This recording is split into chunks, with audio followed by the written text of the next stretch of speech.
we're going to be working a little bit on shelters and fire making, because again, our rules of 3 when we're out in the bush is what? 3 minutes without air, 3 hours without shelter, 3 days without water, and 3 weeks without food, okay? So we want to work our priorities if we ever get in a situation where we're doing that. So in order to make shelters, in order to do a lot of primitive things, you need cordage. I know most people carry cordage with them, but have you ever noticed that cordage goes through real fast? And you typically tend to leave it somewhere, you drop some, somebody else picks up your cordage. If you're in a real primitive minimalist situation where you just say have your knife, or you don't have anything at all, you're going to need to know how to make cordage. So that's what we're going to do, is show you how to make cordage. And after we do that, we're going to go out and do some shelter building to show you how to make a primitive shelter that you could live in if you didn't have tarps, hammocks, or different things like that. Now what we did was we pre-gathered. A really important part of any kind of bushcraft is to be a gatherer. In fact, in the early primitive societies, they called them gatherer hunters, right? And what they would do is wherever they went, they gathered. For example, right now we're down on the river. We might pick up a bunch of flint or chert. Locally here it's called flint, but it's really chert.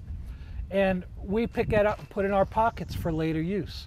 We're up on the top ends, we might see some of this yucca, which grows native around here. And so while we're up, we pick some of this yucca to show you guys how to make cordage. Now, anything can really be used to make cordage. Grasses, plants, tree, the inner bark from trees, elm trees are great in this area, can be used to make cordage. But there's a couple tests you can do to see if they will work well, okay? Because some just fall apart on you. The first thing is that you can bend it without it breaking. If it bends without snapping, that's the first key that you want to look at. The second is that you can put a knot in it without it breaking, okay? So if you can put a knot in it and you can bend it, it's probably a very good cordage candidate. Now, this can be used just as it is for a light cord. It's not real strong, but if you're just lashing something, it will work for you. But we can take this, and we've got enough here for all you guys, and we can prepare this in a way that will make extremely strong cordage. So I want to show you how to do that. And if you can't see well, feel free to get up close here. The first thing you'll notice, yucca that is brown, it's not going to work as well if it's very brown. But if it's just a little brown like this is very, very strong. We pass that around. You guys, don't muscle it to death. You'll break it if you muscle it to death. But feel that a little bit and feel how strong that is. You can see there's a lot of strength natively in this material. So it makes it a very good candidate.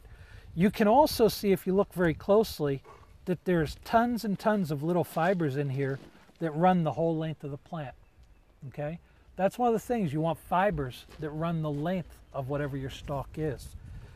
Now what we're going to do to prepare this, I've just got a little primitive blade here, and it's not real sharp. I'm not looking to cut this, but what I want to do is, you see how I'm starting to scrape off that green? Okay, I'm going to take this and I'm going to scrape this for a while until we get it working. So once that we do that, you'll begin to see these fibers expose on that. And after I get a few of these fibers exposed, we'll be right back with you. These little individual fibers, aren't they pretty? That's going to be your cordage. Now, one of the ways that you can get the last little bit of that remnant off is just to rub this between your hands. This is really when your hand starts turning green, okay? And that's okay, because you're preparing this the way it needs to be to make a pretty good sized piece of cordage anyway. Now, you have any size, you have no size limitation on this. You can go from thread to sew your clothes, to a fish line, to a rope that you can mountain climb with, depending on how much time you want to put in to make this the way you want it. And once that I get it to this fashion where it's pretty well done, I'm going to take and buff it just to get that last little green stuff out of there for me. And this is not something you have to do. I like to do it. I find a little tree branch a little rough to do it on this. You don't want it real hard, but that buffs it up and separates those fibers a little more. So now you can see all these fine fibers in here. And what I want to do is to try to pull those fibers apart a little bit, okay? I'm not going to spread them all the way to the end at this point, simply because I'm just going to show you a small piece of cordage with this. But you would want to break these into fiber bundles if you were doing a larger piece or a 20-foot or 30-foot piece of cordage. We don't have to go into a 20 or 30-foot piece today to get the idea of making cordage. Once you have this, this is a great thing to do when you're just sitting around the campfire at night.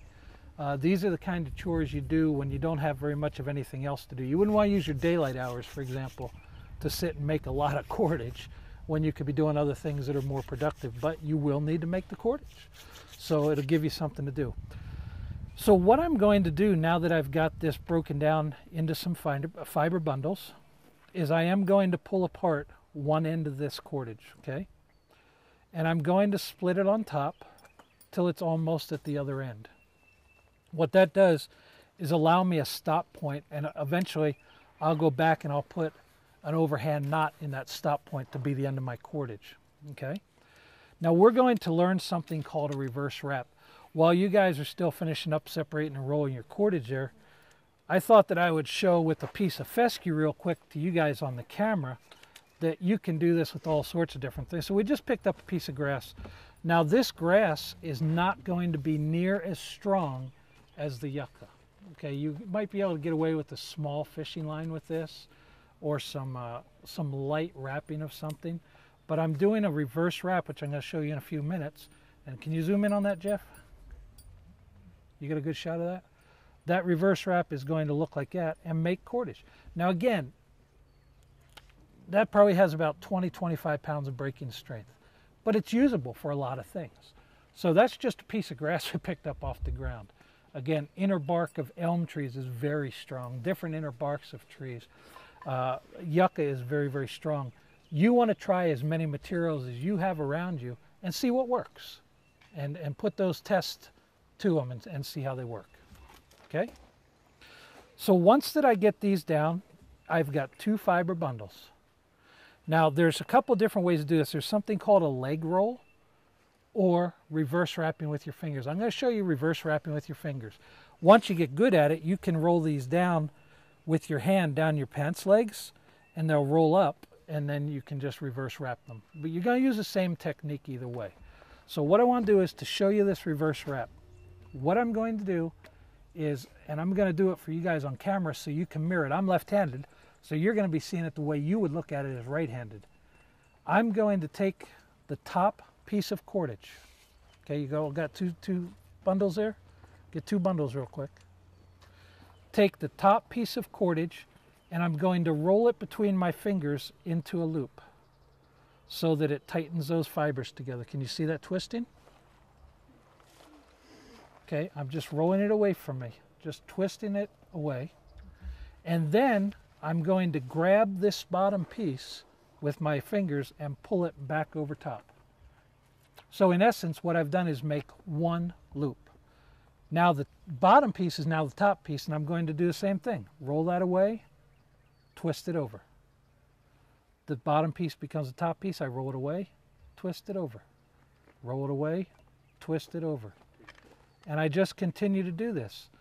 Now you will see very quickly cordage forming back in here. It takes, I would guess, about 15 to 20 minutes to make 10 foot of cordage once you get going real good. Okay? Can you see that, Jeff? Mm-hmm. So there we go, folks. Once you get this long enough, and we'll teach tying in at a later time, you can just tie an overhand knot back in this end. But this cordage here, I'm going to have one of these young snaps come over here when I get this finished and let them try and break it and show you how strong this is. So we'll be right back with you. We got this, let's say, about 1 foot long right now. And I'm not near the end of my fiber bundles quite yet, but you can notice that one is shorter and the other one's longer. Now you never want to tie a splice off at the same joint, so you wouldn't put both in. You want to go a little bit over. So what I'm going to do is take this short one, and I'm actually going to shorten it up just a little bit more. It sounds counterproductive, but it makes a stronger cordage. So I'm going to shorten this up. Now you can see two definitively different lengths in there. And what I'm going to do is take some more of my bundles, and I'm going to take and wrap in to this shorter one, and that will make a joint there. Okay, so I'm going to get the shorter one on top, and I'm going to lay a few of my bundles with the ends equal, okay, alongside of what I already have up here right now. So you can see I've got that there. I'm just going to lay them alongside of it, and I'm going to twist them right in and continue to go with my cordage. Now, once that I get down past that joint place, and typically when you do this, you want to join long ends into short ends, the smaller ends into larger ends, which will give you more uniform length. This isn't going to be the most beautiful, but it's going to show you how to put these in right now. You can see that my wrap just continues right up the cordage, and we've got the new fiber bundle in. This is our longer fiber bundle, and this one now becomes a shorter one. So once we get down past that joint, which that's it right there, you see the end of my original right there? Once we get past that, then we can go ahead and after another inch or so, join another cord in. So then we're going to have as long a cord as we want. So then we got a foot in just over a minute. What we can do, about 2 minutes probably, what we can do if you want to get really snazzy with it, want it to be really nice cordage, is just come down, cut this off at the fiber bundle end, twist that back in, and there's your joint. Okay, so you can see that that allows you to make the cordage as long as you need it for any kind of a purpose. You don't need as much cordage as you think you need. But I said on the video I was going to have to do this, so one of you young fellas come over here. Denton, come on over. Sit right here in front of me for a second. And I want you to take this cordage. Your dad's going to get a close-up there. You look like a pretty strong fella. I want you to grab it up in here at this area. And go ahead and break that. Very good. Okay, so you guys can see this is really nice, strong cordage. It's going to be very useful for a lot of things. If you need thicker, stronger cordage than that, what you do is once you've got, let's say you need 10 foot of very strong cord. I've got 20 foot of this cord. I'll just go back in here and wrap this the opposite way and double my cordage up. Now I've got 4-ply, and you can see this goes a little quicker because it's already got the twist on it. And that 4-ply now would literally be unbreakable. Very, very nice thick cordage. So that is how you can make cordage out in the bush. Time consuming, but it does make nice cordage, works very well. Test out what materials you guys have out there on your properties. Get to work making some cordage. See what you can do. Thanks, Jeff.